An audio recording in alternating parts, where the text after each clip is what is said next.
పురుషాంగము ఏ యాంగిల్‌లో ఉంటే అమ్మాయిలోకి పూర్తిగా వెళ్తుంది అని మిత్రులు అడుగుతున్నారు. అసలు పురుషాంగము లెంత్ ఎంత నుంచి మనం డిస్కస్ చేసుకుందాం. యూజువల్‌గా మన తెలుగు రాష్ట్రాలలో 8-9 సెంటీమీటర్లు ఉంటుంది. ఇది మామూలుగా ఫ్లాసిడ్‌గా ఉన్నప్పుడే. ఒక్కొక్కసారి బాగా స్ట్రెచ్ అయినప్పుడు ఇది 11 సెంటీమీటర్స్ దాకా కూడా ఉండొచ్చు. అయితే మీకు డౌట్ రావచ్చు. ఈ చెట్టుకు మనం భూమి నుంచి కొలిచినప్పుడు ఇంత ఎత్తు అంటాము. మరి లోపల కూడా అంత డెప్త్ లేకపోతే అది నిలవదు. సో, మేము సర్జరీ చేసినప్పుడు యావరేజ్ మనకు 19, 20, 16, 17 ఇలా సెంటీమీటర్లు వస్తుంది. సుమారుగా 50% లోపల ఉండిపోతది. 50% మనకు కనబడుతూ ఉంటది. కనబడ్డ దాంతోటి సుమారుగా డబుల్ ది లెంత్ ఉంటుంది.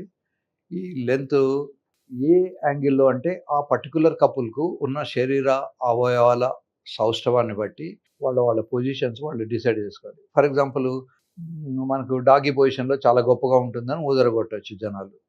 అలా ఊదరగొట్టినంత మాత్రాన ఆ పర్టిక్యులర్ అమ్మాయి గనుక ఒకవేళ హిప్స్ చాలా ఎత్తుగా ఉంటే, వీడు ఎంతసేపు ట్రై చేసినా అది దానికి అంటను కూడా అంటదు. కనుక ఆ పర్టిక్యులర్ అమ్మాయికి ఆ పర్టిక్యులర్ పొజిషన్‌లో ఎలా ఉంది అనేది మీరు నిర్ణయించుకోవాలి. ఏ పొజిషన్‌లో చేసినా పిల్లలు పుడతారు. పిల్లలు పుట్టడానికి ఈ పొజిషన్ అయితే ఉంటారు, ఈ పొజిషన్ అయితే ఉండరు అన్నది ఏమీ లేదు. రెండోది ఏమిటంటే ఎంజాయ్ చేయడం కోసం. ఎంజాయ్ చేయడానికి కోసం అన్ని రకాలైనటువంటి పోస్చర్స్ మీరు ట్రై చేయొచ్చు. ఒకటి ఏంటంటే కొన్ని పోస్చర్స్‌కి అంతకుముందే ప్రిపరేషన్ అవసరం. ఫర్ ఎగ్జాంపుల్ కొంత ఎక్సర్సైజ్ చేసి ఉండడము, స్ట్రెచింగ్ ఎక్సర్సైజ్ చేయడము, వార్మప్ చేసుకోవడము, కొంత రిహార్సల్ చేసుకొనుంటే అప్పుడు చేయొచ్చు. ఒక్కొక్కసారి పోర్న్ చూసి అలాగే చేద్దామని అనుకోని అవి చేయలేక ఫ్రాక్చర్స్ అయిన వాళ్ళు, కాళ్ళు చేతులు విరగొట్టుకున్న వాళ్ళు కూడా ఉన్నారు. కనుక పర్టిక్యులర్ పోస్చర్‌కు డిసైడ్ చేసే ముందు పార్ట్నర్‌గా ఎలా ఉన్నారు? మీరెలా ఉన్నారు? ఏ పొజిషన్‌లో మీకు ఇబ్బంది లేకుండా ఉంటుంది? అమ్మాయికి ఏ పొజిషన్‌లో ఇబ్బంది లేకుండా ఉంటుంది అనేది ఆలోచించుకోండి. మాక్సిమం ఎంజాయ్‌మెంట్ ఫీమేల్ టాప్‌లో ఉంటుంది.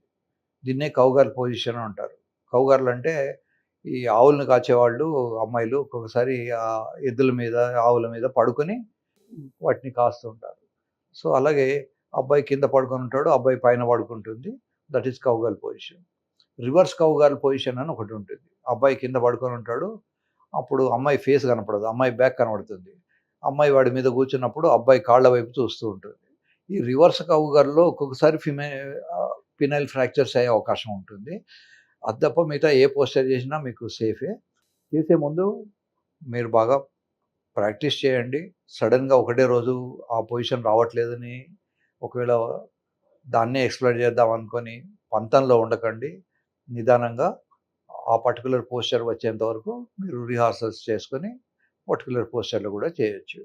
ఏ పోస్చర్‌లో చేసినా ఇద్దరికీ సుఖంగా ఉండాలి. ఇద్దరికీ సౌలభ్యంగా ఉండాలి. ఫర్ ఎగ్జాంపుల్ పెద్ద పొట్ట ఉందనుకోండి అబ్బాయికి. అతను అమ్మాయి మీద పడుకున్నప్పుడు ఒక బొంగరంలాగా పైనే తిరుగుతూ ఉంటాడు. అతడి అంగం ఆ అమ్మాయికి టచ్ కూడా కాకపోవచ్చు.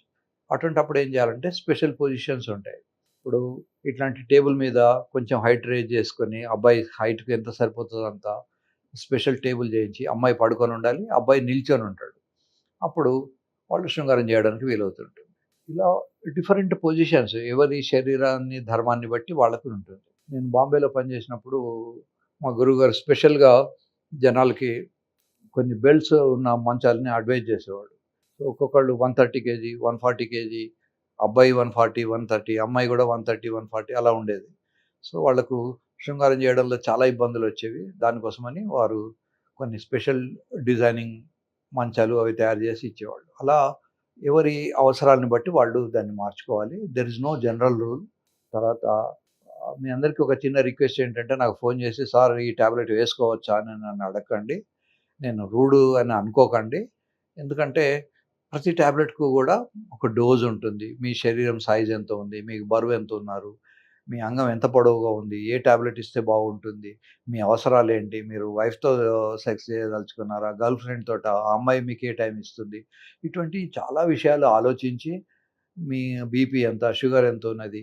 మీరు ఎంత తట్టుకోగలరు? ఇవన్నీ ఆలోచించి ఆ డాక్టర్ గారు మీకు మందులు రాస్తారు. అంతేగాని ఏదో చాక్లేట్ కొనుక్కున్నంత ఈజీగా నాకు ఫోను చేసి, "సార్ ఆ టాబ్లెట్ పేరు చెప్పండి. నేను షాప్‌లో వెళ్లి కొనుక్కుంటాను" అనుకోవడం తప్పు. ఇవన్నీ షెడ్యూల్డ్ హెచ్ డ్రగ్స్. ఒకవేళ అలా చెప్తే నేను లాను బ్రేక్ చేసిన వాడినైతాను. తర్వాత పొరపాటున ఏదన్నా ప్రాబ్లమ్ వస్తే మళ్ళీ మీరు సఫర్ అయితారు. కనుక కనీసం ఏ ఎంబీబీఎస్ డాక్టర్ దగ్గరికెళ్ళినా గూడా ఈ కాలంలో అందరికీ టాబ్లెట్ల పేర్లు తెలుసును. వాళ్ళు రాసిస్తారు.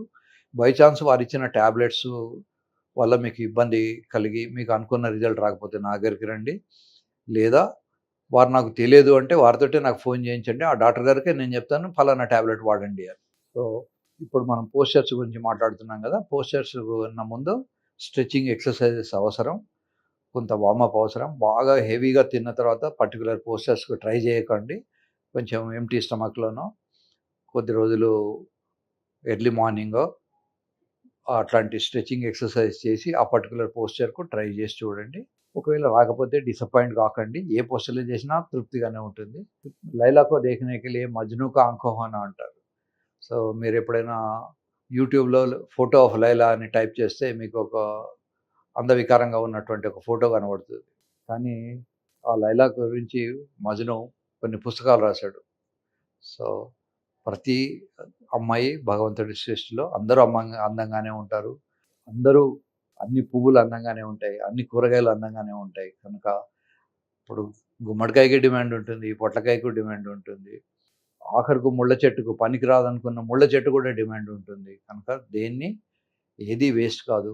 కొద్దిమంది ఏంటంటే పెళ్ళికి ముందు నేను సరిగ్గా చూడలేదు. పెళ్ళైన తర్వాత అమ్మాయి లావుగా ఉంది. నాకు నచ్చట్లేదని నా దగ్గరికొస్తారు. అలా చేయకండి. పెళ్ళికి ముందే బాగా ఆలోచించుకోండి. ఎవరి లైఫ్‌ను ఎవరు డిస్టర్బ్ చేయకూడదు. బాగా ఆలోచించుకొని పెళ్లి చేసుకోండి. అందరూ అందంగానే ఉంటారు. అందంగా చూసే గుణం ఉండాలి మనుషులో. దాన్ని ఈస్థెటిక్ సెన్స్ అంటారు ఇంగ్లీష్‌లో. సో, అందాన్ని ఆహ్వానించే శక్తి ఉంటే అందం అన్ని చోట్ల కనబడుతుంది. తర్వాత అబ్బాయిలు గాని, అమ్మాయిలు గాని ఎలా ఉండాలి అంటే ఒక సీతాకోకచిలుకలాగా ఉండాలి. పువ్వు మీద వాలి అది తనకు కావాల్సినటువంటి హనీని తీసుకొని వెళ్ళిపోతుంది. ఆ పువ్వుని డ్యామేజ్ చేయదు. అలాగే ఒక రిలేషన్‌లో అబ్బాయి గూడా అమ్మాయిని డ్యామేజ్ చేయకూడదు. అలాగే అమ్మాయి గూడా అబ్బాయిని డ్యామేజ్ చేయకూడదు. కేవలం గొంగళి పురుగులు మాత్రమే చెట్టును, ఆకును, పువ్వును అన్నీ తినేస్తాయి. కనుక గొంగళి పురుగులు గాకండి. సీతాకోకచిలుకలాగా జీవితాన్ని కంటిన్యూ జేయండి. ఎంజాయ్ జేయండి.